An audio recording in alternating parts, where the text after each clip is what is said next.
രാജസ്ഥാനിലെ ജയ്പൂരിൽ സ്ഥിതി ചെയ്യുന്ന ഇന്ത്യയിലെ അതിമനോഹരമായ ചരിത്ര സ്മാരകങ്ങളിലൊന്നാണ് അമർകോട്ട.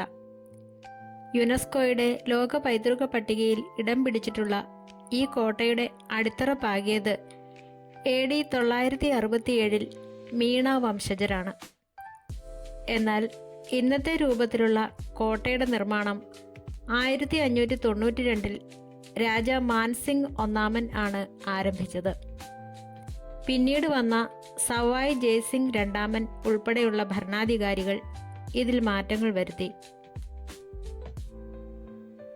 ജയ്പൂർ നഗരം സ്ഥാപിക്കുന്നതിന് മുമ്പ് കച്ച്വാഹ രാജവംശത്തിന്റെ തലസ്ഥാനമായിരുന്നു അമർ. ഹിന്ദു മുഗൾ വാസ്തുവിദ്യയുടെ അതിമനോഹരമായ സംഗമമാണ് ഈ കോട്ട. ചുവന്ന മണൽക്കല്ലും വെണ്ണക്കല്ലും ഉപയോഗിച്ചാണ് ഇത് നിർമ്മിച്ചിരിക്കുന്നത്. കോട്ടയുടെ പുറംഭാഗം പരുക്കനാണെങ്കിലും ഉൾഭാഗം അതിമനോഹരമായ കൊത്തുപണികളാൽ സമ്പന്നമാണ്. മുഗൾ സാമ്രാജ്യവുമായി അടുത്ത ബന്ധം പുലർത്തിയിരുന്നവരായിരുന്നു ഇവിടുത്തെ രാജാക്കന്മാർ. അതിനാൽ തന്നെ രജപുത്ര മുഗൾ ശൈലികളുടെ ഒരു സങ്കലനം ഇവിടെ കാണാം. കോട്ടയുടെ താഴെയുള്ള മൗത്ത തടാകം കോട്ടയുടെ ഭംഗി വർദ്ധിപ്പിക്കുന്നു. ഇത് കോട്ടയിലേക്കുള്ള പ്രധാന ജലസ്രോതസ്സായിരുന്നു. കോട്ടയിലെ പ്രധാന ഭാഗങ്ങൾ ശീഷ് മഹൽ, ദിവാൻ ഇ ആം, ദിവാൻ ഇ ഖാസ്, ശിലാദേവി ക്ഷേത്രം എന്നിവയാണ്. ദശലക്ഷക്കണക്കിന് ചില്ലുകഷ്ണങ്ങൾ കൊണ്ട് അലങ്കരിച്ച ശീഷ് മഹൽ കണ്ണാടി കൊട്ടാരം എന്നറിയപ്പെടുന്നു. ഒരു ചെറിയ മെഴുകുതിരി വെളിച്ചം കൊണ്ട് പോലും ഈ കൊട്ടാരം മുഴുവൻ പ്രകാശിക്കത്തക്ക രീതിയിലാണ് ഇതിന്റെ നിർമ്മാണം.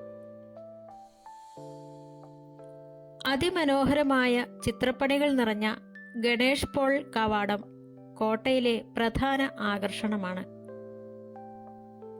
രാജാവ് പൊതുജനങ്ങളെ കാണുന്നതിനും അവരുടെ പരാതികൾ കേൾക്കുന്നതിനും ഉപയോഗിച്ചിരുന്ന സ്ഥലമാണ് ദിവാൻ ഇ ആം.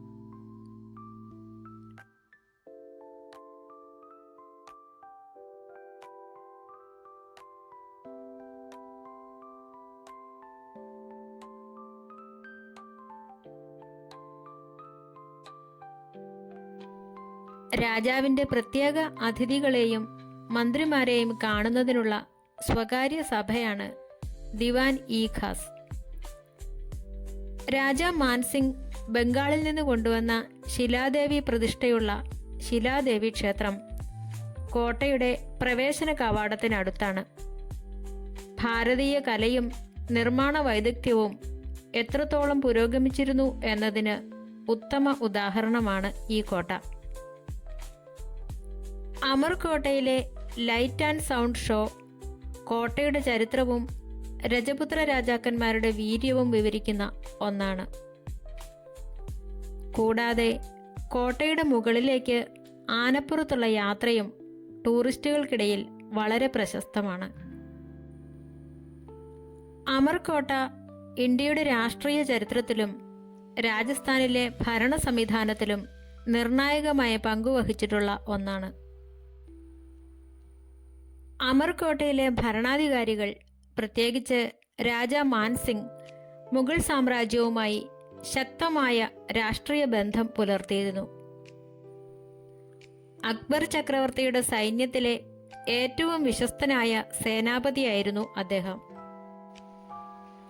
ഈ സഖ്യം രജപുത്രന്മാർക്ക് രാഷ്ട്രീയമായ സുരക്ഷയും അധികാരവും നൽകിയപ്പോൾ മുഗളന്മാർക്ക് ഇന്ത്യയുടെ വിവിധ ഭാഗങ്ങൾ കീഴടക്കാൻ രജപുത്രരുടെ സൈനിക പിന്തുണ ലഭിച്ചു. ജയ്പൂർ നഗരം നിർമ്മിക്കുന്നതിനു മുമ്പ് കച്ച്വാഹ രാജവംശത്തിന്റെ തലസ്ഥാനമായിരുന്നു അമർ. മേഖലയിലെ നികുതി പിരിവ്, നിയമവ്യവസ്ഥ, സൈനിക വിന്യാസം എന്നിവയെല്ലാം ഈ കോട്ട കേന്ദ്രീകരിച്ചാണ് നടന്നിരുന്നത്. കോട്ടയ്ക്കുള്ളിലെ ദിവാൻ ഇ ആം പൊതുജനങ്ങൾക്കായി രാജാവ് നീതി നടപ്പാക്കിയിരുന്ന രാഷ്ട്രീയ വേദിയായിരുന്നു.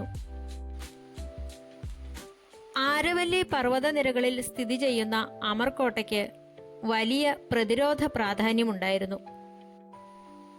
ഡൽഹിയിൽ നിന്ന് മാൾവയിലേക്കും ഗുജറാത്തിലേക്കുമുള്ള വ്യാപാര പാതകളെ നിയന്ത്രിക്കാൻ ഈ കോട്ടയുടെ സ്ഥാനം സഹായിച്ചു. രാഷ്ട്രീയമായി ഈ പാതകളുടെ നിയന്ത്രണം കൈവശം വെക്കുന്നത് സാമ്പത്തികമായും സൈനികമായും വലിയ നേട്ടമായിരുന്നു. കോട്ടയിലെ വാസ്തുവിദ്യയിൽ ഹിന്ദു മുഗൾ ശൈലികൾ കലർന്നിരിക്കുന്നത് കാണാം. ഇത് കേവലം ഒരു കലയല്ല, മറിച്ച് മുഗൾ സാമ്രാജ്യവുമായുള്ള രാഷ്ട്രീയ ഐക്യത്തിന്റെ പ്രതീകം കൂടിയായിരുന്നു. ഇത്തരം സാംസ്കാരിക വിനിമയങ്ങൾ രാഷ്ട്രീയമായ സമാധാനം നിലനിർത്താൻ സഹായിച്ചു. ഇന്ന് അമർകോട്ട ഒരു യുനെസ്കോ ലോക പൈതൃക കേന്ദ്രമാണ്. രാജസ്ഥാന്റെ ടൂറിസം രാഷ്ട്രീയത്തിലും വിദേശ നയതന്ത്ര ചർച്ചകളിലും ഇതിന് ഇന്നും വലിയ സ്ഥാനമുണ്ട്. അമർ ഫോർട്ട് സന്ദർശകർക്കായി ഇപ്പോൾ തുറന്നു പ്രവർത്തിക്കുന്നുണ്ട്. പല വിദേശ നേതാക്കളും ഈ കോട്ട സന്ദർശിക്കാറുണ്ട്. എല്ലാ ദിവസവും രാവിലെ 8 മുതൽ വൈകുന്നേരം 5:30 വരെ പ്രവേശനം അനുവദനീയമാണ്. വൈകുന്നേരം 6:30 മുതൽ രാത്രി 9:15 വരെ കോട്ടയിൽ രാത്രി സന്ദർശനവും ലൈറ്റ് ആൻഡ് സൗണ്ട് ഷോയും ലഭ്യമാണ്. കോട്ടയുടെ ചരിത്രം വിവരിക്കുന്ന ഈ പരിപാടി വൈകുന്നേരങ്ങളിൽ ഹിന്ദിയിലും ഇംഗ്ലീഷിലും നടക്കാറുണ്ട്. രാവിലെ 7:30 മുതൽ ഉച്ചയ്ക്ക് 12:30 വരെ ആനസവാരി സൗകര്യം ലഭ്യമാണ്. യുനെസ്കോയുടെ ലോക പൈതൃക പട്ടികയിൽ ഉൾപ്പെട്ടിരിക്കുന്നതിനാൽ തന്നെ ഈ കോട്ട നിലവിൽ മികച്ച രീതിയിൽ സംരക്ഷിക്കപ്പെട്ടിരിക്കുന്നു. കോട്ടയുടെ പടിഞ്ഞാറു വശത്തായി സ്ഥിതി ചെയ്യുന്ന ജയ്ഗഡ് കോട്ടയുമായി ബന്ധിപ്പിക്കുന്ന തുരങ്കപാതയുടെ ഒരു ഭാഗം ഇപ്പോൾ പൊതുജനങ്ങൾക്കായി തുറന്നുകൊടുത്തിട്ടുണ്ട്.